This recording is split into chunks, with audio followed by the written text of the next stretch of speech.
Henry Kissinger has announced that he's a conservative. You get an idea of how much substance this term conveys after examining the records of those whom the media brands conservative and keeps telling us that they are conservatives. In truth, the term conservative has been co-opted by big government, by New World Order advocates, and by closet socialists. We hear a great deal of talk in our country today about the need to balance the federal budget.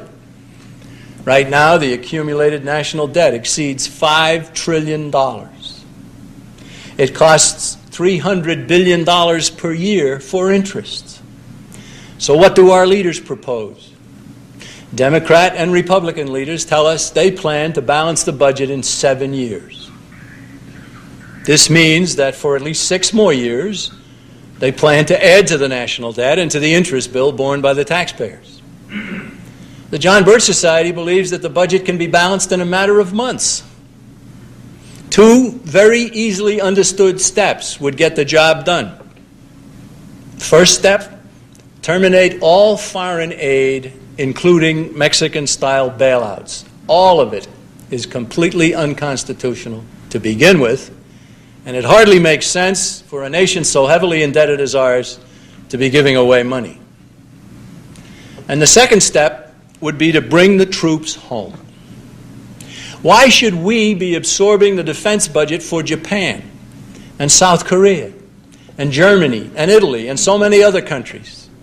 Bring the troops home and restate that their sole mission is the protection of the life, liberty, and property of the American people.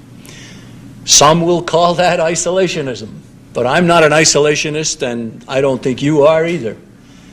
What are we? We're non-interventionists with the sons and the daughters and the wallets of the American people. The John Birch Society wants the people of this nation to be free to deal with the people of other nations, with little or no government involvement.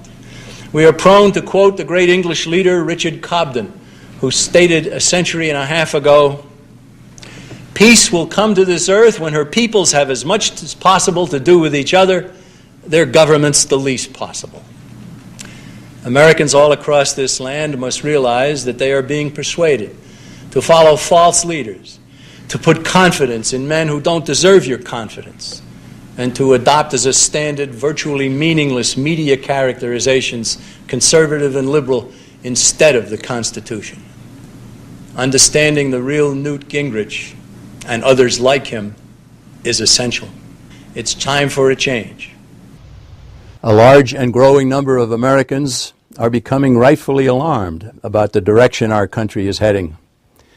Newt Gingrich is positioning himself, and the establishment media is suggesting him as the leader of this resistance. Americans should know more about this man and others like him to avoid being duped by false leaders who masquerade as friends of freedom when they are in fact internationalists and closet advocates of big government.